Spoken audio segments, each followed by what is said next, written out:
جو لوگ دین اور مذہب پہ نہیں چلتے ان کی ایک بری خصلت کا ذکر کیا ہے کہ یہ لوگ جلد باز ہوتے ہیں. اذا مسہ الشر جزوعا، جب انہیں کوئی غم پہنچتا ہے تو بے صبرے ہو جاتے ہیں، مایوسی میں جانے لگتے ہیں. اور جب خوشی پہنچتی ہے، خاص طور پر خوشی کی ایک قسم اللہ نے بیان کی دولت، مال، وہ بھی ایک خوشی کا ذریعہ ہے، تو منوعا تو کنجوسی پہ اتر آتے ہیں. یعنی دل اور تنگ ہو جاتا ہے، یہ چاہتے ہیں کہ یہ ڈبل ہو جائے، ڈبل سے اور زیادہ بڑھ جائے. تو اس پر کئی ہفتوں سے بیان چل رہا تھا. فرمایا ان الانسان خلق ہلوعا اذا مسہ الشر جزوعا واذا مسہ الخیر منوعا الا المصلین. یہ قرآن کا جو الا ہے نا، یہ بڑا مزیدار ہوتا ہے. یہ ایک تلوار ہے. یہ کیا ہے؟ ایک تلوار ہے کہ چند لوگ ایسے ہیں کہ دیکھیں، دو ہی کنڈیشن میں انسان کا پتہ چلتا ہے نا کہ خوشی میں کیسا ہے اور غم میں کیسا ہے. نارمل حالات میں تو سب نارمل ہی ہوتے ہیں. مسئلہ پتہ چلتا ہے جب شادی بیاہوں میں دیکھ لو نا، آپے سے باہر آ جاتے ہیں. دیکھا ہے نا آپ نے؟ شادی بیاہوں میں ایک دم لمٹ کو کراس، اور غموں میں بھی لمٹ کراس کرنا شروع کر. تو اللہ تعالیٰ نے الا المصلین فرمایا کچھ لوگ ایسے ہیں جو ایسے نہیں ہیں، جن کے اندر یہ برائیاں نہیں ہیں. وہ غموں میں صبر کرتے ہیں اور خوشیوں میں شکر کرتے ہیں اللہ کا. جب کوئی خوشی ملتی ہے تو اللہ کا شکر کرتے ہیں. جیسے دولت ملی تو ان کے صدقات و خیرات اور زیادہ بڑھ جاتے ہیں. صحت ملی تو اور ان کے اندر تواضع پیدا ہو جاتی ہے. یہ کون لوگ ہیں؟ جو اللہ پر پکا ایمان رکھتے ہیں، جن کو اللہ کے وجود کا یقین ہے. ان کو یقین ہے کہ کسی نے ہمیں بنایا ہے اور وہ ہماری ایک ایک عمل پر مطلع ہے. جو کچھ اس دنیا میں ہوتا ہے اس کی مرضی سے ہوتا ہے، اس کی مرضی کے بغیر کچھ بھی نہیں ہوتا. اگر ہمیں کوئی غم آیا ہے تو یہ اس نے دیا ہے، یہ اتفاق سے نہیں ہوا. سارا مسئلہ پھڈا کھڑا ہوتا ہے جب آپ کس چیز کو بائی چانس سمجھ لیتے ہو. بائی چانس ایسا ہو گیا تو آدمی کہتا ہے یار نہ ہوتا تو کتنا زبردست تھا یار. مثال کے طور پر آپ جا رہے ہو بائک پہ، میں مثالیں بھی وہی دیتا ہوں جو صبح شام خود بھگت رہے ہوتے ہیں. میں مثالیں وہی دیتا ہوں جو صبح شام خود بھگت رہے ہوتے ہیں. آپ بائک پہ جا رہے ہو، کراچی میں ٹینکر ہے، پانی کے ٹینکر ہے نا. ٹینکر مافیا تو ایک بڑا مافیا ہے، آپ کو پتہ ہے. ٹینکر ہے یا کنٹینر ہے. اب کیا ہوا کہ آپ بائک پہ، کئی بائکیں نکل گئیں کنٹینر کے لیفٹ سائڈ سے نا. آپ کا جب نمبر آیا تو اتفاق سے کنٹینر کا جو ٹائر ہے نا وہ کھڈے میں آ گیا اور وہ کنٹینر الٹ گیا آپ کے اوپر. یہ بہت واقعات ہوتے ہیں. باپ بولو گے یار 20 لوگ بائکوں والے نکل گئے یہاں سے ہیں بھائی، میری ہی قسمت تھی کہ یہ کھڈے میں آنا ہے ٹائر اور یہ میرے اوپر ہی گرنا ہے. ہوتا ہے نا واقعات. کوئی پتھر ٹوٹ کے گرا، لینڈ سلائڈنگ ہوتی ہے نا پہاڑوں میں، پتھر لڑکتا لڑکتا لڑکتا لڑکتا آ رہا ہوتا ہے. 20 لوگ نکل گئے، آپ کی قسمت دھڑام سے آپ کی گاڑی کو اڑا دیا. تو ایسے میں انسان کا ذہن یہ کہتا ہے یار یہ تھوڑا سا ایک سیکنڈ آگے پیچھے ہو جاتا تو میں بچ جاتا. یہ چیز انسان کو ٹینشن میں ڈالتی ہے. کاش یہ نہ ہوتا، کاش یہ نہ ہوتا، کاش یہ نہ ہوتا. نبی نے کیا فرمایا؟ یہ جو کاش کا لفظ ہے، لو کا لفظ ہے، اگر مگر کا لفظ ہے، یہ شیطان کا کلمہ ہے. ایسے موقع پہ کافر کہے گا یوں ہوتا تو یوں نہ ہوتا. مسلمان کہتا ہے یہ ہونا تھا، یہ خود سے نہیں ہوا. یہ کس نے کیا ہے؟ اللہ نے کیا. رفعت الاقلام وجفت الصحف. نبی نے فرمایا اللہ نے تقدیر جس قلم سے لکھی ہے، لکھ دیا نا اللہ نے یہ ہوگا، اتنی بائکیں گزر جائیں گی، یہ والی بائک جب آئے گی تو اسی وقت ٹائر کھڈے میں آئے گا. حالانکہ اس سے بڑے بڑے کھڈوں میں پہلے آ چکا ہے مگر کنٹینر گرا نہیں، صرف لوز ہوا تھا اس وقت. شروع میں نا وہ کنٹینر لوز ہو رہا ہوتا ہے مختلف کھڈوں میں آ کے، گرانا اس کے اوپر ہے. اللہ بچائے یار ہمیں مصیبتوں سے. میں بائک چلاتا تھا نا تو مجھے یاد ہے یہ کراچی کے جو ٹرک ہیں ان کو بائک والے تو نظر ہی نہیں آ رہے ہوتے ہیں. تو کنٹینر کا ٹرک بیٹھا ہوا تھا، ٹرک والا بیٹھا ہوا تھا اوپر، بہت اوپر، جیسے عرش معلیٰ پہ بیٹھا ہوا ہے. وہ میری چھوٹی سی بائک تھی. اب میں جب سائڈ سے نکالنے لگا تو وہ اس نے ٹرن مار دیا. مجھے پتا تھا کہ میں گروں گا اور یہ ٹائر میرے اوپر آئے گا. میں نے زور سے چیخ ماری کیونکہ اس کو وہ گلاسز میں بھی میں نظر نہیں آ رہا تھا. سائڈ گلاسز جو ہوتے ہیں نا وہ بائک والے تو اتنے نیچے ہوتے ہیں، وہ یہ گلاسز میں ان کو قریب والا بائک والا نظر نہیں آتا. میں نے زور سے چیخ ماری تو وہ ڈرائیور جھانک کے اس نے مجھے دیکھا اور زور سے کہکا لگا کے ہنسا. اس نے کہا بچ گیا. یعنی اس کو یہ تھا کہ یار یہ بیچارہ بھی گیا تھا مولانا صاحب. تو ہم کیا کرتے ہیں کہ یار یوں ہو جاتا تو یوں نہ ہوتا، یہ ہو جاتا تو یوں نہ ہوتا. نبی نے فرما دیا رفعت الاقلام. مسلمان کیا سوچتا ہے؟ بھائی جس قلم سے اللہ نے تقدیر لکھی ہے، جس کے بارے میں جس وقت جو ہونا ہے وہ لکھ کے اللہ نے قلم اٹھا کے واپس رکھ دیا. دیکھو دفتروں میں ایسا ہوتا ہے، آپ سر سے کوئی سائن وائن کروانے ہو، آپ نے کوئی پلاٹ کی فائل پہ سائن کروانا ہو، اپنے نام فائل کروانی ہے، کوئی کاغذ اپنے نام، وہ جب تک گورنمنٹ آفیسر بیٹھا ہوا ہے، پین اس کے ہاتھ میں، جو لکھوانا ہے، طلاق بھی لکھوانی ہے نا، لکھوا دو آپ. اس وقت اس کا موڈ اچھا ہے، آپ اس کو رشوت دے کے، لڈو کھلا کے، کچھ بھی ہے. جب سر نے پین رکھ دیا نا دراز میں اور اٹھ کے جانے لگے، اس وقت پھر معاملہ کیا ہو گیا؟ کھٹائی میں. اب پتہ نہیں کل آئے گئے سر، آئیں گے کل آفس بند نہ ہو جائے، ہڑتال نہ ہو جائے، موڈ سر کا اچھا ہو یا نہ ہو. تو اس سے پہلے جب تک کاتب کے ہاتھ میں قلم ہوتا ہے بہت کچھ چینج کروایا جا سکتا ہے. اسٹیمپ پیپر پہ آپ کوئی تحریر لکھوا رہے ہو تو وہ کہتا ہے بھائی دیکھو فائنل ہے یا نہیں ہے، فائنل ہونے کے بعد اس میں تبدیلی نہیں ہوگی. تو نبی صلی اللہ علیہ وسلم نے بھی ہمیں یوں ہی سمجھایا ہے. فرمایا کہ اللہ تعالیٰ نے قلم سے لکھوایا. ہمیں نہ سمجھانے کے لیے مختلف طریقے استعمال کیے گئے ہیں تاکہ ہمیں یہ سمجھ میں آ جائے کہ جو ہوگا نا قیامت تک وہ پہلے سے لکھ دیا گیا ہے، اس میں ذرہ برابر بھی اب تبدیلی ممکن نہیں ہے. اس لیے اس میں اگر مگر کرنا، یوں کر لیتا، یوں ہو جاتا، یوں کر لیتا. اب یہ گیا بھائی، اب یہ پاگل پنے والی باتیں ہیں، سب کچھ ہو چکا ہے. تو یہ سمجھانے کے لیے ہمارے نبی نے فرمایا ہمیں کہ سب سے پہلی جو چیز اللہ نے پیدا کی وہ کیا؟ قلم پیدا کیا. دیکھو کسی بھی ملک میں سب سے پہلے کس کو فوکس کیا جاتا ہے؟ اس کا آئین، کہ ایک کنٹری کن اصولوں پہ چلے گا. جیسے کوئی نیا ملک بنتا ہے، جتنے بھی اسمبلی کے ممبران ہیں بیٹھ کے سب سے پہلے کیا کرتے ہیں؟ آئین لکھو بھائی. یہ نہیں لکھا، ریٹن فارم میں نہیں آیا، زبانی نہیں ہوتا. وہ زبانی تو ہو سکتا ہے یہ کچھ آج ہم نے کسی بات پہ اتفاق کیا، کل کوئی مکر جائے، تو ریٹن میں لے کر آؤ، لکھو اس کو. تو اللہ میاں نے بھی جب اس کائنات کو بنایا، زمین بنی، آسمان بنے، انسانوں کی جو بھی اللہ نے ارادہ کیا، تو اللہ نے سب سے پہلے اس لکھا کہ کیا ہو. بلکہ کائنات کو بنانے سے پہلے کائنات بھی اسی لکھے ہوئے کے نتیجے میں بنی ہے کہ میں ایسے اس نظام کائنات کو بناؤں گا. تو قلم. اور کمال کی بات ہے جیسے پاکستان کا آئین ہے نا، کہ سب سے پہلی شک کیا ہے؟ حاکم اعلیٰ کون ہے؟ اللہ. پاکستان کا آئین کیا کہتا ہے؟ حاکم اعلیٰ کون ہے؟ اللہ. پہلی شق یہی ہے، یہ بتانے کے لیے کہ آگے جو کچھ ہوگا نا اس کو سامنے رکھ کے قانون سازی ہوگی. یہ بڑی جاندار بات ہے پاکستان کے آئین میں. اسی وجہ سے ہم کہتے ہیں پاکستان ایک اسلامی ملک ہے، کیونکہ آئین بہت جاندار ہے.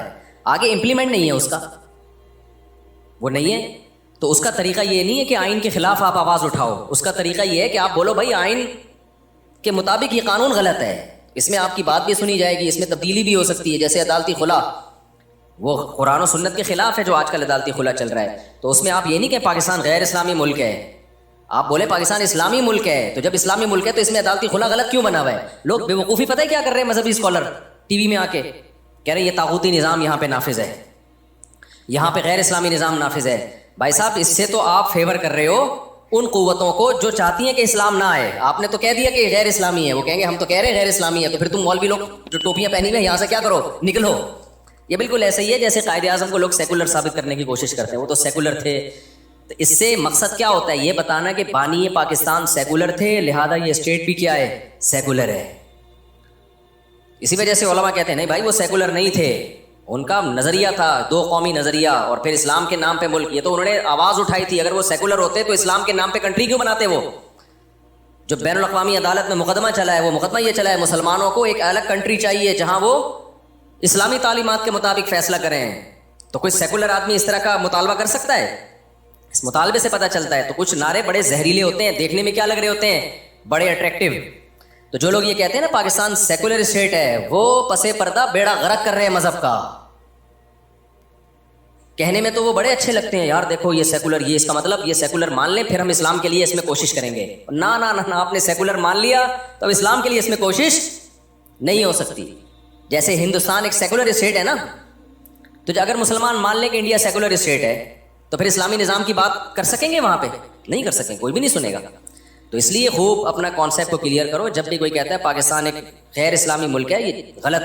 اس میں کچھ مخلص لوگ بھی ہیں لیکن ان کو پتہ نہیں کہ ہمارے اس ورڈنگ کا نتیجہ کیا نکلے گا، وہ بے وقوفی والی بات کر رہے ہوتے ہیں. تو یہ اپنا کانسیپٹ کلیئر رکھیں، پاکستان اسلامی ہے، اسلامی تھا اور اسلامی رہے گا. کسی کا باپ بھی اس کو سیکولر اسٹیٹ انشاءاللہ نہیں بنا، ہم بننے بھی نہیں دیں گے. تو آئین ہمارا 100% اسلامی ہے. ہاں یہ بات ضرور ہے کہ گورنمنٹ کو جب گڑبڑ کرنی ہوتی ہے, غیر اسلامی لا پاس کرنا ہوتا ہے, تو لیبل کس کا لگا دیا جاتا ہے؟ اسلام کا. لیبل اسلام کا لگا دیا جاتا ہے. تو اس پہ اسمبلی میں آواز اٹھائی جا سکتی ہے, اس پہ وفاقی شرعی عدالت میں آواز اٹھائی جا سکتی ہے. وفاقی شرعی عدالت بنی ہوئی ہے, آپ اس میں کیس کریں کہ یہ قانون غیر اسلامی ہے جس پہ لیبل کس کا لگ گیا ہے؟ اسلام کا. تو لا قانون آپ کا ساتھ دے گا اس میں, سمجھتے ہو؟ آپ قرآن و سنت سے ثابت کر دو دلائل کی دنیا میں. حضرت مفتی تقی عثمانی صاحب جب تک وفاقی شرعی عدالت کے جج تھے, درجنوں قوانین جو غیر اسلامی تھے ان کو اسلامی بنا دیا گیا تھا. کسی سیکولر اسٹیٹ میں ایسا ممکن نہیں. آپ امریکہ میں کیس کر کے دیکھو, کوئی شرعی عدالت ہی نہیں ہے وہاں پہ. آپ بولو جی یہ غیر اسلامی قانون ہے, اس کے خلاف ہم آواز اٹھاتے ہیں, وہ کہیں گے بھائی تو غیر اسلامی ہے تو یہ ملک اس غیر اسلامی ہے, اسلامی کس نے کہا کہ یہ ملک ہے؟ لیکن یہاں میں ممبر پہ بیٹھ کے بار بار چیختا ہوں نا کہ عدالتی خلا غیر اسلامی, عدالتی خلا غیر اسلامی. کیوں مجھے یہ چیخنے کا حق ہے؟ تو اسلامی ملک میں تو میں چیخ سکتا ہوں, غیر اسلامی کنٹری میں میں اس طرح آواز نہیں اٹھا سکتا. تو اسلامی ہے تبھی تو آواز اٹھا رہا ہوں. نہیں ہے میرا خیال ہے بات. دیکھو ایک مسلمان نماز نہیں پڑھتا, آپ اس کو بولتے ہو ابے تو کلمہ گو ہے, نماز کیوں نہیں پڑھتا؟ چیخ رہے ہو, چلا رہے ہو, اس کا مطلب آپ اس کو مسلمان مان رہے ہو. ہاں مسلمانوں والی ایک کام نہیں کر رہا ہے, تو مسلمان مان رہے ہو. اب وہ نماز نہیں پڑھ رہا اور آپ کہہ رہے ہو نماز پڑھو نماز پڑھو. کسی نے کہا یہ کافر کا بچہ ہے یہ, کیونکہ نماز نہیں پڑھتا. یہ کام اس کے سارے کافروں والے, دیکھو کافر بھی نماز نہیں پڑھتے, یہ بھی نماز نہیں پڑھتا, تو یہ مسلمان کہاں سے ہو گیا؟ تو ہم اس سے اس کو فیور دے رہے ہیں. اس کا مطلب اب ہم اس کو نماز کا کہہ ہی نہیں سکتے. اسی طرح پاکستان میں بہت سارے کام غیر اسلامی ہیں, لیکن کنٹری کیا ہے؟ اسلامی ہے. تو ان غیر اسلامی کاموں کے خلاف آواز اٹھائی جائے گی, اور آواز اسی بیس پہ اٹھائی جائے گی کہ ہم اس ملک کو اسلامی مان رہے ہیں. اگر مانیں گے ہی نہیں تو پھر آواز تھوڑی اٹھائی جائے گی. مسلمان کو نماز کا کہا جائے گا, کافر کو نماز کا نہیں کہا جاتا. تو ہوتا یہ ہے کہ جو اسمبلیوں میں بیٹھے ہوئے لوگ ہیں, جب اپنی مرضی کا کوئی الٹا قانون نافذ کرنا ہوتا ہے اس پہ کیا لگا دیا جاتا ہے؟ اسلام کا لیبل. تو یہ گڑبڑ ہو رہی ہے. تو اس کے لیے ضیاء الحق کے دور میں ایک بڑا خاندانی کام ہوا تھا, وفاقی شرعی عدالت بنی تھی کہ بھائی جو قانون آپ کو لگے نا غیر اسلامی, آپ اس میں کیس کرو. جب آپ کیس کرو گے, ثابت کر دو, تو وہ کالعدم ہو جائے گا. لیکن یہ کام ہو نہیں رہا ہے, اور یہ کام عوام کے دباؤ کے بغیر بھی نہیں ہوتا. بعض بہت مشکل سے چینج ہوتے ہیں قوانین, چھوٹے موٹے تو آسانی سے ہو جاتے ہیں. کچھ قوانین ایسے ہوتے ہیں کہ بین الاقوامی دباؤ ہوتا ہے. جیسے یہ عدالتی خلا کا جو مسئلہ ہے نا, یہ بین الاقوامی دباؤ ہے حکومت پہ کہ بھائی یہ عورتوں کو طلاق کا حق دینا ہے, بھلے تمہارا خاندانی نظام تباہ ہو جائے, برباد ہو جائے, ہمیں اس سے کوئی لینا دینا نہیں ہے, بس حق دے دو. جب چاہے جو عورت کو کوئی میاں 6 بچوں کے بعد بھی اگر اس کو غفار پسند آ رہا ہے تو وہ چاہے. اب یہ باہر کا دباؤ ہے. اب یہ وفاقی شرعی عدالت میں آپ چینج کروا سکتے ہیں, لیکن اس کے لیے عوام میں کا دباؤ ضروری ہے. اسمبلیوں میں بیٹھے ہوئے لوگ دیکھیں بھائی عوام اس کو سیریس لے رہی ہے, روڈوں پہ نکلے لوگ. تو یہ کام ہے دینی سیاسی جماعتوں کا. سیکولر سیاسی جماعتیں کریں گی نہیں, ان کو اس سے غرض نہیں ہے. تو یہ کس کا کام ہے؟ دینی سیاسی جماعتیں. اور وہ اس پہ بالکل آواز بولو نہیں اٹھا, کیونکہ وہ بھی ایک سیاسی جماعتیں ہیں, ان کو عوام کا فیور چاہیے. عوام اگر یہ آواز اٹھائے گی تو وہ بھی اٹھا لیں گے, عوام آواز نہیں اٹھائے گی تو وہ بھی نہیں اٹھائیں گے. تو عوام اٹھائی نہیں رہی ہے. تو ہم جو ممبر پہ چیخ رہے ہیں نا عوام کو بیدار کرنے کے لیے کہ تم سوشل میڈیا پہ آواز اٹھاؤ, یہ عدالتی خلا جو آج کل چل رہا ہے ہم نہیں مانتے, یہ غیر اسلامی ہے, وکیلوں کو ڈراؤ. آج بھی ایک ایڈوکیٹ آئے تھے, ان کو میں نے ڈرایا, میں نے کہا یہ عدالتی خلا جو آپ لوگوں نے دھندے لگائے, میں کہہ رہے بھائی میں تو خلا کا کیس ہی نہیں لیتا, میں کیوں اپنے کھاتے میں زنا ڈالوں. کچھ لوگ ڈر گئے الحمدللہ. پشاور سے ایک ایڈوکیٹ آئے, انہوں نے کہا کہ میں نے 10 سال سے اس کے خلاف آواز اٹھا رہا ہوں. سمجھ رہے ہیں, 10 سال سے کہہ رہے میں بھی نہیں یہ کرتا, مجھے ڈر لگتا ہے, اللہ کو میں نے کیا جواب دینا. بیوی کسی اور کی ہے, جج صاحب نے پکڑا دی غفار کو. وسیم کی بیوی تھی, جج نے اٹھا کے غفار کو. ایک جج آئے تھے بہت بڑے, میں پورا ان کو مینشن نہیں کروں گا کسی کی پرسنل باتوں کو, وہ مجھ سے بہت بحث کر رہے تھے اس پہ, عدالتی خلا عورت کو نہیں رہنا چاہتی. میں نے کہا بھائی صاحب آپ کیا بات کر رہے ہو, جج صاحب آپ اپنی بیوی کو طلاق دو, دوسروں کی بیویوں کو آپ طلاق مت دو. ایک دم نہ وہ ان کے کان کھڑے ہو گئے. یار یہ ان کو لگا کلک کیا, ان کو یہ کیا لگا ان کو, جیسے ایک مولانا صاحب تھے جو میٹھا کھانے کے اکثر مولانا لوگ شوقین ہوتے ہیں, تو بیمار تھے نا, ایسے مرنے لگے نا, بالکل جان نکل رہی تھی ان کی. کوئی آ کے کہہ رہا ہے ان کو پیناڈول کھلاؤ, کوئی کہہ رہا ہے ان کو ٹیکا لگاؤ, کوئی کہہ رہا ہے ان کو یہ کرو, کوئی کہہ رہا ہے یہ کرو. ایک نے کہا دودھ جلیبی کھلاؤ, ایک دم کلک کیا ان کو, ایک دم ان کی آنکھیں کیا ہو گئی, کھل گئی, اٹھ کے بیٹھ گئے. بولے بھائی یہ کیا کہہ رہا ہے. تو کچھ چیزیں انسان کو ایک دم کیا کرتی ہیں, دلائل سے بات سمجھ میں نہیں آ رہی ہوتی تو ایسا اسٹائل اختیار کرنا پڑتا ہے کہ وہ ایک دم کلک کر جائے, ٹھا کر کے لگے اس کی کھوپڑی میں جا کے. تو میں تو دلائل سے چیخ کے تھک گیا کہ بھائی عورت خود سے نہیں لے سکتی. ہاں مرد ظالم ہو ایک الگ بات ہے, اس میں گواہوں سے ثابت کرے کہ یہ بیسک حقوق ادا نہیں کر رہا, پھر فسخ نکاح ہوگا, تنسیخ نکاح ہوگا. ایسا نہیں ہے کہ وہ جب چاہے جو عورت چاہے. تو میں دلائل کے انبار لگا دیا, نہیں سمجھ میں آ رہا. وہ جج بھی آئے ہوئے تھے, ان کو بھی میں نے سمجھایا, نہیں آیا. میں نے کہا پھر ایک بات ہے جج صاحب, آپ اپنی بیوی کو ڈیورس دے سکتے ہو, دوسروں کی بیویوں پہ اللہ نے آپ کو کنٹرول نہیں دیا. تو ایک دم جیسے وہ چیز جلیبی کلک کر گئی تھی نا ان کو بھی یہ جملہ کیا کر گیا, کلک کر گیا, ٹھک کر کے لگا. تھوڑی دیر تک غیرت آئی, پھر دوبارہ وہی بغیرتی والی باتیں شروع کر دی, ہلے تھوڑی دیر کے لیے, پھر کہنے لگے ایکچولی. ابے ڈرامے بازی مت کرو, جب ایک غیر اسلامی ہے تو کیا ہے, غیر اسلامی. یہ ایکچولی باتیں امریکہ میں آپ کر سکتے ہو اسمبلیوں میں. جب آپ نے لا آپ کا یہ ہے کہ اسلام کے منافی قانون نہیں بنے گا, تو اس پہ بحث نہیں ہوگی عقل کیا کہتی ہے, بحث اس پہ ہوگی کہ اس بارے میں اسلام کیا کہتا ہے. پھر میں نے کہا اگر آپ کو اسلام سمجھ میں نہیں آتا نا, تو عقل بھی یہی کہتی ہے. کیونکہ اگر بیوی کو اس طرح سے ڈیورس کا حق دے دیا جائے جیسے عدالتوں نے دیا ہے, تو میں نے کہا مجھے وہ باریک لکیر دکھا دو, بتا دو کہ کون سی حد ہے جس سے ہم فرق کریں میاں بیوی میں اور گرل فرینڈ اور بوائے فرینڈ میں. پھر فرق کیا رہ گیا؟ نہیں ہے بات سمجھ, سوائے ڈاکومنٹیشن کا. بھائی گرل فرینڈ کو بھی ہر وقت بریک اپ کا حق حاصل ہوتا ہے کہ نہیں ہوتا؟ تو بیوی کو بھی ہے. تو پھر بس نام کا فرق ہو گیا کہ یہ کاغذ میں بیوی لکھی ہوئی ہے, اس کو لکھا ہوا ہے, اور اس کو کاغذ میں گرل فرینڈ لکھا ہوا ہے, یا کوئی کاغذ ہی نہیں ہے. تو کاغذ تھوڑی ہے جس سے پتہ چلتا ہے. جب کاغذ نہیں ہوتے تھے تو کیا میاں بیوی بلوچستان میں, کے پی کے میں, گاؤں دیہاتوں میں تو بہت سے نکاح ہیں جن کا کوئی کاغذ سرے سے ہے ہی نہیں, تو وہ کیا میاں بیوی نہیں ہے؟ تو بیوی میں اور گرل فرینڈ میں فرق یہ ہوتا ہے کہ بیوی کے پاس آنے کا حق ہے, جانے کا حق نہیں ہے, اور گرل فرینڈ کے پاس آنے کا بھی حق ہے اور جب چاہے جانے کا بھی حق ہے. اس بات پہ سیکولر لوگ مجھے بہت گالیاں دیتے ہیں. دو دبا کے گالیاں دو. جب تمہاری بیوی تمہیں چترول لگائے گی نا, غفار کو پسند کرے گی 6 بچے پیدا کرنے کے بعد, پھر دیکھتا ہوں تمہاری حالت کیا ہوگی. اور ان کے تو کمبختوں کے 6 بچے بھی نہیں ہوتے. ایک آدھ بچہ پیدا کرنے کے بعد بھی جب وہ غفار کے پاس جائے گی نا, تو میں تجھ سے پوچھوں گا بتا میں صحیح کہہ رہا تھا غلط کہہ رہا تھا. تو اصل میں ان سیکولر لوگوں کا بیوی سے وہ رشتہ ہوتا ہی نہیں ہے کمبختوں کا. انہوں نے کوئی جانے نچھاور بھی نہیں کرنی ہوتی. بیوی سے بھی یہ ایک انسٹرومنٹ کے طور پہ رکھا ہوا ہوتا ہے کہ بیگم یو آر, وہ ہے نا تمہاری جیسی تم چاہو زندگی گزارو, میں اپنی لائف میں مست, تم اپنی لائف میں مست. ہم جب اسٹیج پہ جائیں گے کسی پروگرام میں تو دونوں ایز اے میاں بیوی جائیں گے, باقی تیری مرضی, تو غفار کے پاس جا, تو ستار کے پاس جا. تو جب یہ بغیرتی ہو پھر اس کو عدالتی خلا میں کوئی اشکال نہیں ہوگا. یہ غیرت مند لوگوں کے لیے میں حساب کتاب بتا رہا ہوں, جس کو یہ ہوتا ہے کہ یار بیوی میری ہے اور پسند کس کو کر رہی ہے, غفار صاحب کو یا وسیم صاحب کو یا جمشید کو پسند کر رہی ہے. تو غیرت مند لوگوں کو ہوگا کہ یار میری بیوی ہے اور عدالت اس کو کسی اور کو پکڑا رہی ہے. یہ کیسے ہو سکتا ہے؟ یہ نہیں ہو سکتا. اسلام میں یہ بغیرتی بولو نہیں ہے. تو اس پہ خدا کے بندو آواز اٹھاؤ. آپ لوگ سوشل میڈیا پہ آواز اٹھاؤ اس کے خلاف. جب بھرپور آواز اٹھے گی نا, تو یہ ہمارے سیاسی لیڈر تھوڑا سا ہلیں گے, ورنہ یہ نہیں ہلیں گے. ان کو دماغ سے نکال دو اور پرسنلی ملاقاتیں کرو, ان کو عزت دو. مجھے اس سلسلے میں آصف علی زرداری صاحب سے بھی ملنے کا موقع ملا نا, عزت کے ساتھ میں زرداری صاحب سے بھی ملنے کے لیے تیار ہوں. شاید عزت سے کام ہو جائے بھائی. میاں نواز شریف صاحب یا شہباز شریف سے ملنے کا موقع ملا, اس سے بھی ملنے کے لیے, لیکن کوئی سنے تو نا. کسی سے بھی ملنے کا موقع ملا, میں تیار ہوں. میں نے تو وکیلوں کو بولا ہے میری جو مدد چاہیے نا اس قانون کو تبدیل کروانے کے لیے, جب جہاں بلاؤ گے میں پہنچنے کے لیے تیار ہوں. اس سے زیادہ میں کیا کروں یار. لیکن ہمارے اسکالر کو دیکھو, کام ڈھیلے کا نہیں کرنا, طاغوتی نظام کو بدلو, طاغوت کے, اور اسلامی حکومت. ابے اسلامی حکومت تو ہے, اب اس کو اسلامائزیشن کرنے کے لیے لا تبدیل کرنا ہے. اس پہ آواز, جیسے انہوں نے آواز اٹھائی ہے قیصر راجہ نے, یہ جو ڈرامہ آ رہا ہے کون سا برزخ, اس پہ آواز اٹھائی. یہ کام ہے اسلامائزیشن کا.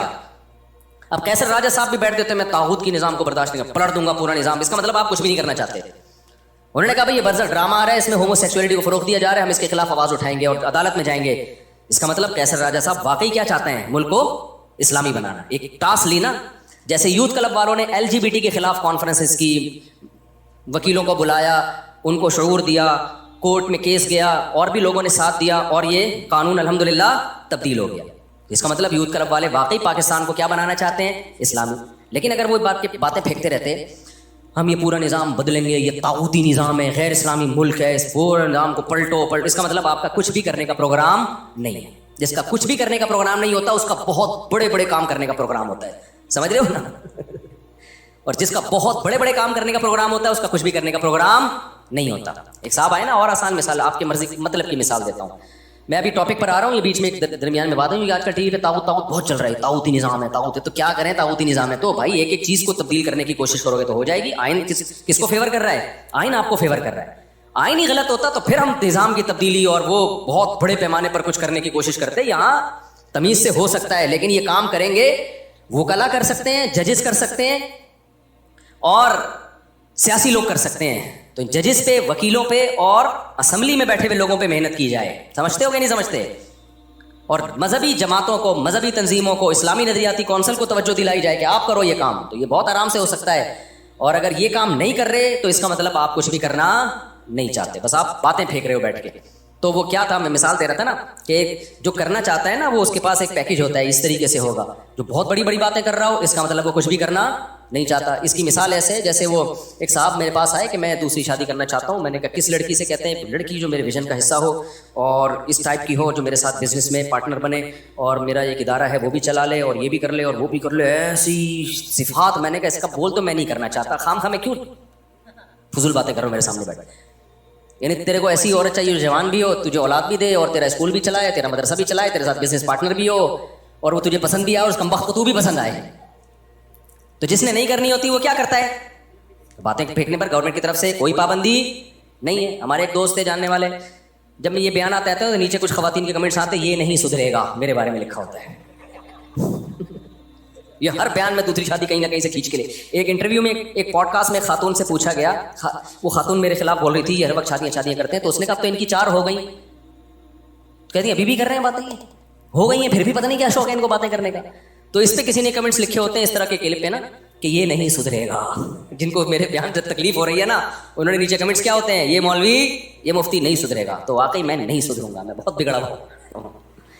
تو میں بولتا رہوں گا موت تک, مثالیں بھی میں دیتا رہوں گا اس کی. تو وہ کیا ہے, وہ میں بتا رہا تھا نا کہ ہمارے جاننے والے استاذ ہیں, عالم بھی ہیں, وہ ایسے نا بیٹھے ہوئے تھے کرسی پہ ٹیک لگا کے نا, اکثر میں نے دیکھا اسی طرح بیٹھے ہوتے تھے وہ. تو مجھے کہنے لگے کہ نسوار ان کے منہ میں تھی, پشتو اسپیکنگ ہے, مجھے کہنے لگے یار تم نے پتہ نہیں کیسے کر لی, ہماری تو کوئی دوسری بھی نہیں ہو رہی. تو میں نے ان کی نقل اتاری نا, میں کرسی پہ ایسے کر کے بیٹھ گیا, یوں کر کے نا ایسے کر کے تھوڑا نسوار والا میں نے وہ بنایا چہرہ. میں نے کہا اس طرح نہیں ہوگی, جب آپ کے پاس آؤ ادھر ہی بیٹھے ہوئے ہوگے اور کہہ پتہ نہیں کیوں نہیں ہو رہی. ایسے تھوڑی ہوتی ہے بھائی, ہلنا جلنا پڑتا ہے, کیا خیال ہے, رشتہ تلاش کرنا پڑتا ہے, جانا پڑتا ہے. تو یہ کیا اس طرح, تو میں نے کہا پہلی ہو گئی, اس پہ اللہ کا شکر ادا کرو.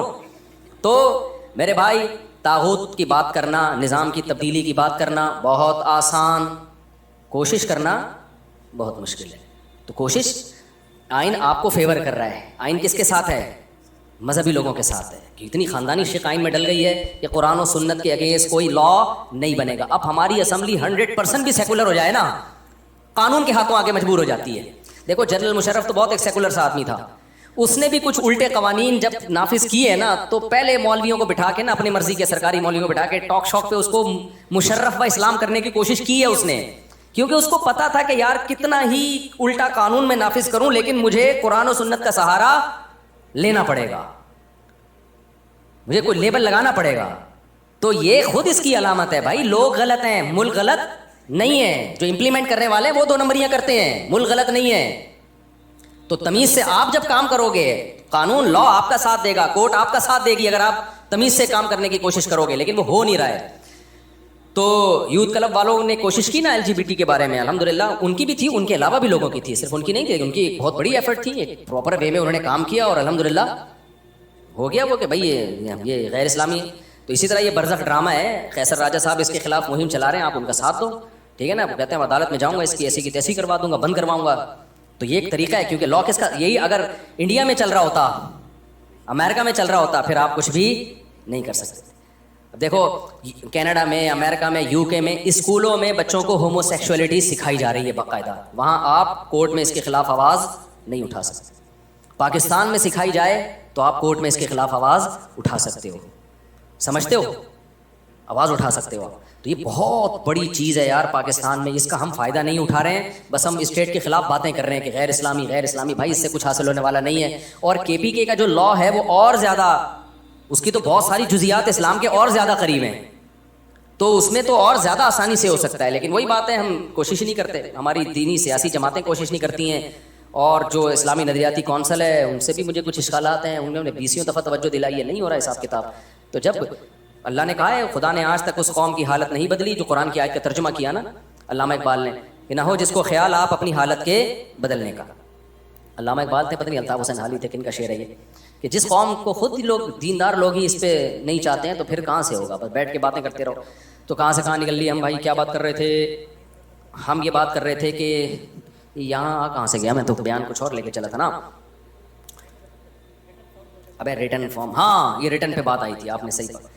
تو میں عرض کر رہا تھا کہ جب کوئی ملک بنتا ہے تو لکھا جاتا ہے آئین کو.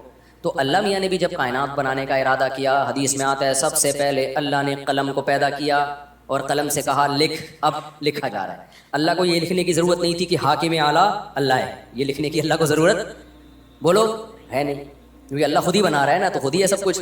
اللہ کو یہ لکھنے کی ضرورت تھی کہ میں جو قانون سازی آگے کروں گا وہ کس اصول کے تحت. جیسے پاکستان میں لکھ دیا گیا حاکم اعلیٰ اللہ ہے، اور یہ اس میں مولانا شبیر احمد عثمانی کی بڑی ایفرٹس ہیں. سمجھتے ہو؟ اور صبح شام علماء دیوبند کو گالیاں لوگ دینے والے بہت ہیں، لیکن اس میں علماء کی قائد اعظم سے ملاقاتیں تھیں اور ان کی محنت تھی، جس کے نتیجے میں سب سے پہلی شق کیا آئی ہے؟ حاکم اعلیٰ کون ہے؟ اللہ ہے. یہ بڑا خاندانی کام علماء نے کروا لیا تھا، بر صغیر کے علماء نے. تو اب اسی شق کے نیچے سارے اصول طے ہوں گے. تو اللہ میاں نے کیا کیا بھائی؟ اللہ نے کہا میرا تو کوئی اسمبلی نہیں ہے، میں خود ہی قانون بنا رہا ہوں کہ اس کو کیسے چلایا جائے گا.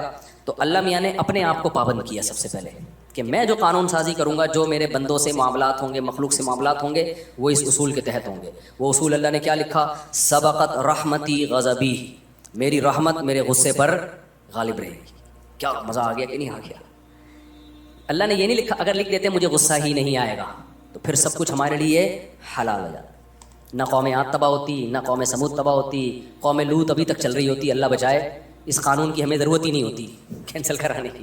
کیا خیال ہے؟ تو پھر تو سارے جرائم ہوتے، کوئی سزا ہی نہیں ہوتی. تو اللہ نے یہ نہیں کہا. پھر اللہ یہ بھی کہہ سکتے تھے کہ میرا غصہ میری رحمت پہ غالب ہوگا. رحمت بھی ہوگی، غصہ بھی ہوگا، لیکن غصہ زیادہ ہوگا، رحمت کم. تو بھی ہمارا پروگرام برباد ہو چکا ہوتا، کیونکہ کوئی نہ کوئی غلطی تو ہر ایک سے ہوتی ہے. تو اللہ کو اس پہ غصہ آتا، اللہ کو سزا تھوڑی سی بھی دے دیتا نا اللہ تعالیٰ، تو وہ تھوڑی سی بھی ہمارے لیے عبرت کے لیے کافی ہو جائے.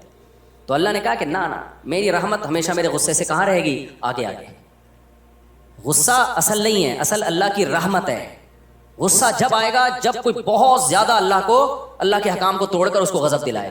تو اس کے اللہ نے اصول کیا رکھے؟ دیکھو اللہ نے کہا اگر کسی سے گناہ ہو جاتا ہے فوراً عذاب نہیں آئے گا، توبہ کا اس کو موقع دیا جائے گا.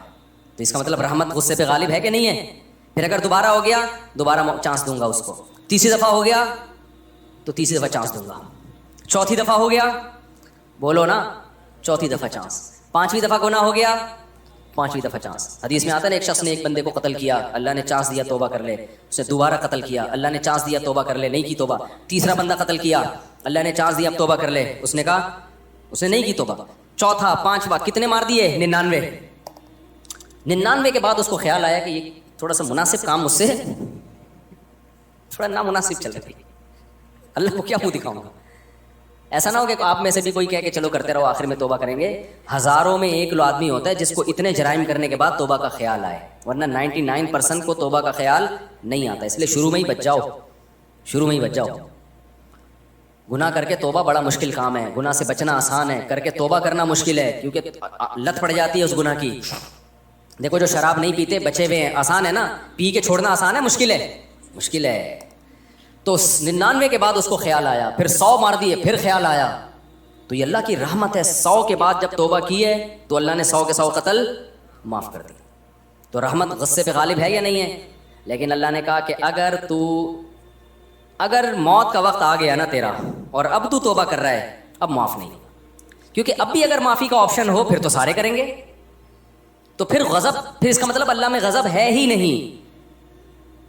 تو اللہ نے شق جو لکھی تھی وہ یہ نہیں لکھی تھی کہ میں ہمیشہ رحم ہی کروں گا، غصہ نہیں کروں گا. اس میں غصے کا تذکرہ تھا، لیکن کہا کہ رحمت غصے پر غالب رہے گی. تو اب اگر کوئی موت کے وقت توبہ کرتا ہے، کیونکہ موت کے وقت تو عالم برزخ نظر آنا شروع ہو جاتا ہے، فرشتے اور عذاب آنکھوں سے دیکھنا شروع کر دیتا ہے. دیکھنے کے بعد تو فرعون بھی ایمان لے آیا تھا بھائی. ہزاروں بچوں کا قاتل 20 دفعہ سمجھایا گیا، موسیٰ کلیم اللہ کو بھیجا گیا، اتنے بڑے پیغمبر کو معجزے دکھائے گئے، سب کچھ، اس کی کھوپڑی میں بات نہیں آئی. بتایا کہ اب بھی توبہ کر لے. آخری چانس دیا گیا کہ بھائی سمندر میں راستے بن رہے ہیں، پانی میں کیسا معجزہ، بنی اسرائیل وہاں سے گزر رہے ہیں، سمندر پھٹ گیا ان کے لیے، کتنا بڑا معجزہ دیکھا نا. وہاں بھی اگر توبہ کر لیتا تو اللہ معاف کر دیتا. کتنا بڑا اللہ نے اس کو آپشن دیا.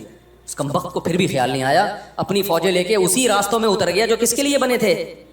بنی اسرائیل کے لیے. ابے بھائی یہ تو اس کے لیے اللہ نے تمہارے سامنے بنائے ہیں، ورنہ پانی ایسے کہاں پھٹتا ہے؟ دماغ کیا ہو گیا تھا؟ خراب. اترا ہے اور پانی اللہ نے جوڑ دیا. تو یہ نہیں سدھرے گا. جیسے میں 4 شادیوں پہ بیان نہیں چھوڑوں گا نا, تو ہم تو غلط بات پہ تو نہیں اڑے ہوئے نا, صحیح بات پہ اڑے ہوئے. فرعون کس پہ اڑ گیا تھا؟ غلط پہ.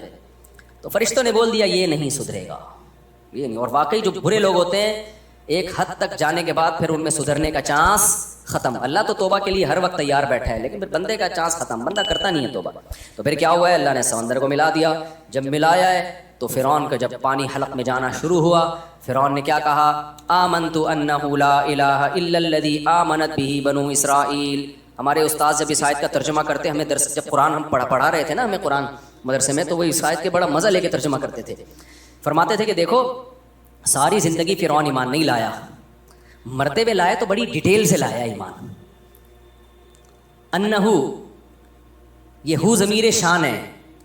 جو عربی گرامر جاننے والے طلبہ ہیں ان کو پتہ ہے ضمیر شان کسے کہتے ہیں. اس کا ترجمہ یہ ہوتا ہے کہ قصہ یہ ہے, کہ بات یہ ہے, کہ اس کو ضمیر قصہ بھی کہتے ہیں. یعنی جب آپ کوئی بات شروع کرنے سے پہلے تمہید باندھتے ہیں نا کہ ایکچولی بات یہ ہے کہ, تو اس کے لیے ہو ضمیر لائی جاتی ہے, اس کا کوئی مرجع نہیں ہوتا. تو فرعون سے موسیٰ علیہ السلام ساری زندگی یہ مطالبہ کرتے رہے کہ تو ایک دفعہ زبان سے کہہ دے آمنت باللہ, میں کس پر ایمان لایا, اللہ پر. یہ سینٹنس زبان سے نکال دے. فرعون اتنا سا مختصر جملہ بھی زبان سے نکالنے کے لیے پوری زندگی تیار نہیں ہوا, بلکہ اوٹ پٹانگ باتیں کرتا رہا. لعلی ابلغ الاسباب, لاؤ سیڑھیاں لے کر آؤ, میں ذرا آسمان پہ چڑھ کے دیکھوں. اطلع الی الہ موسیٰ, موسیٰ کے خدا کو جھانک کے دیکھوں ہے بھی یا نہیں ہے. اس طرح کی فضول باتیں کرتا تھا, جیسے آج کل ملحد لوگ کرتے ہیں کہ اللہ نظر کیوں نہیں آتا. ساری زندگی اوٹ پٹانگ باتیں کرتا رہا.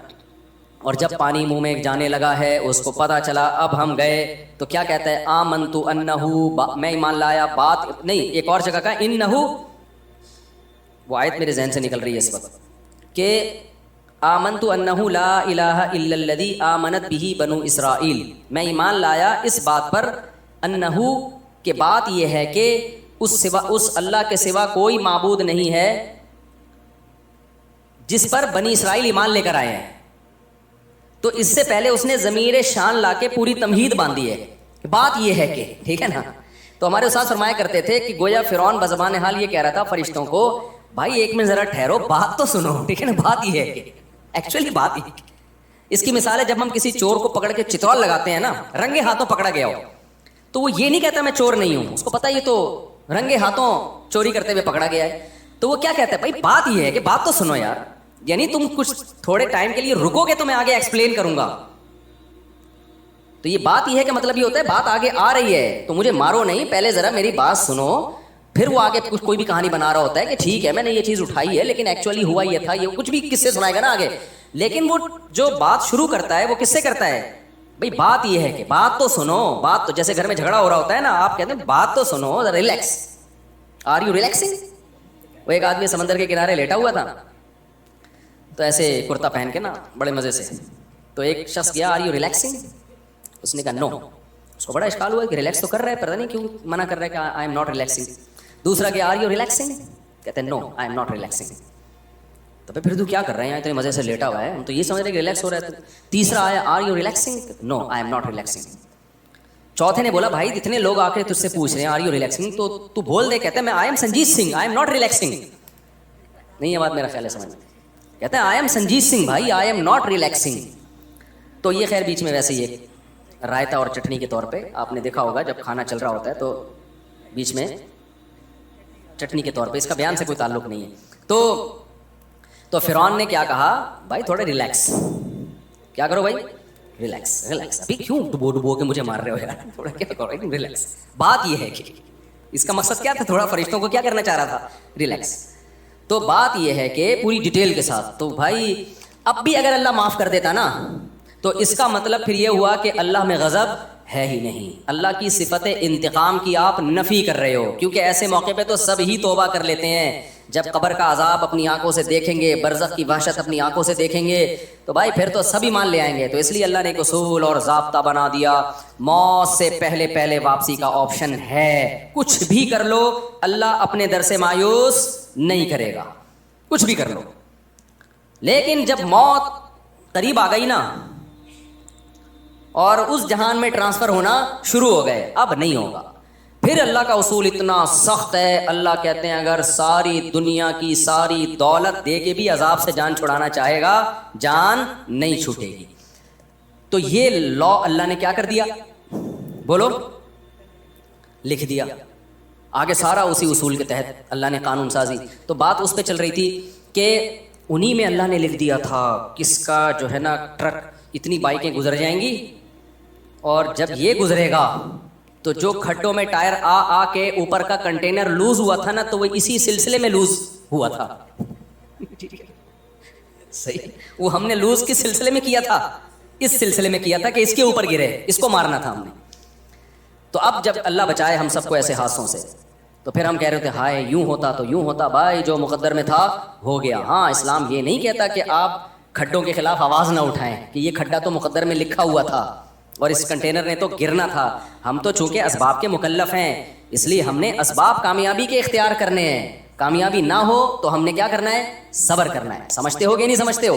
اسباب تو کامیابی کے اختیار. تو حکومت کے خلاف تو احتجاج ہوگا. میں بار بار نا لوگ میرے بیانات کو چلا رہے ہیں وہ کہ میں نے کہا ہے نا کہ حکومت کے خلاف بغاوت جائز نہیں، تو لوگ کہہ رہے ہیں دیکھو بنگلہ دیشیوں نے بغاوت کی تو کامیاب ہو گئے. ہم مسلح بغاوت کے قائل نہیں ہیں، بنگلہ دیشیوں والی بغاوت کے ہم خلاف نہیں ہیں. وہ والی تو کرو، اس سے تمہیں کس نے منع کیا ہے؟ ٹھیک ہے نا؟ نہیں آئی میرا خیال ہے بات. میرے بیان پہ بہت سارے لوگ یہ کمنٹس کر رہے ہیں کہ مفتی صاحب کہتے ہیں اسٹیٹ کے خلاف بغاوت مت کرو. تو دیکھو مفتی صاحب اسٹیٹ کے پٹھو بن گئے، اور مفتی صاحب نے کہا جو بغاوت کامیاب نہیں ہوتی اس میں خون خرابہ ہوتا ہے. تو دیکھو حسینہ واجد کے خلاف بغاوت ہوئی نا بنگلہ دیش میں، کامیاب ہوئی کہ نہیں ہوئی؟ اور بنگلہ دیش کا اس کو فائدہ کتنا ہوا؟ کتنے جماعت اسلامی کے پرانے بوڑھے جو جیلوں میں پڑے ہوئے تھے چھوڑ دیے گئے، ان کی جان بخشی ہو گئی. اور ایک ایسی حکومت آ گئی جو انڈیا کے کنٹرول میں نہیں ہے. پہلے تو پورا انڈیا ہی چلا رہا تھا اس کو، تو ایک آزاد حکومت آ گئی وغیرہ وغیرہ. دیو مفتی صاحب کی بات غلط ثابت ہو گئی. مفتی صاحب کی بات آپ نے سمجھی نہیں ہے تو غلط کہاں سے ثابت ہو گئی؟ مفتی صاحب جو میں کہہ رہا ہوں کہ بغاوت مت کرو، اس سے ٹھاٹھا والی بغاوت ہے، مسلح دھماکے سے قتل و غارت ہے. لوگوں کی لاشیں بکھریں گی، لوگوں کا نقصان ہوگا، اور پھر گورنمنٹ بھی کرے گی سب کچھ، اسٹیبلشمنٹ کرے گی تمہارے خلاف. قتل و غارت کا بازار کم ہونے کے بجائے گرم ہو جائے گا. پھر اس کا فائدہ کون اٹھائے گا؟ اسلام دشمن قوتیں ہیں. تو یہ آپ کے ہاتھ، باغیوں کے ہاتھ میں نہیں آ جائے گا یہ ملک، یہ چلے جائے گا اسلام دشمن قوتوں کے ہاتھ میں. باقی جو بنگلہ دیش والوں نے احتجاج کیا ہے وہ بندوقوں بموں والا احتجاج نہیں ہے. اس احتجاج کے تو ہم قائل ہیں. کراچی کی عوام وہ والا احتجاج نہیں کر رہی، تبھی تو پٹ رہی ہے. سمجھ میں آ رہی ہے بات کہ نہیں آ رہی؟ تو تمہارے گٹر کے ڈھکن کبھی بھی نہیں لگیں گے. تم ڈھکن لے زندگی میں ہی کراچی والوں زندگی گزارو. تم یہ احتجاج کو تو ہم قائل ہیں بھائی، یہ والا تو کرنا چاہیے. ہاں ہم مسلح احتجاج کے قائل نہیں ہیں. دھماکے شماکے مت کرو، بموں کی باتیں مت کرو، طاغوت کے خلاف اٹھو، لیکن یہ والا اٹھنا نہیں کہ اسلحہ لے کے اٹھ کے. یہ تو بڑا مسئلہ ہوگا. اور یہ جو تمہیں ترغیبیں دے رہے ہیں نا، یہ مارکیٹ سے ہو جائیں گے شارٹ اور تمہیں پھنسوا دیں گے. ماضی میں دیکھ لو جنہوں نے بھی یہ کچھ کیا، جو تحریکیں چلانے والے لوگ تھے وہ محفوظ ہیں، اور نیچے کی سارے پبلک کو انہوں نے مصیبت اور عذاب میں ڈال دیا. تو یہ بڑے مسئلے ہوتے ہیں اس کی. تو مسلح بغاوت کے ہم قائل نہیں ہیں. باقی احتجاج تو آپ کا حق ہے بھائی، اسے تو یہ تو نہیں ہو رہا، تبھی تو نقصان ہو رہا ہے. ابھی حافظ نعیم صاحب نے بھی کیا تھا نا، دھرنے ورنے ہو گیا نا، اس کے کچھ مکے ہو گئے نا، تو اس کے تو ہم قائل ہیں بھائی. بیٹھو آپ جا کے کہیں بھی. تو عوام تو یہ بھی نہیں بیٹھ رہی. اب بلوں کے خلاف پرامن احتجاج کیا حافظ نعیم صاحب نے، اس کا فائدہ ہوا ہے. تو اس احتجاج کے ہم خلاف نہیں ہیں. اس کے تو بھرپور ہونا چاہیے اس ٹائپ کے احتجاجات.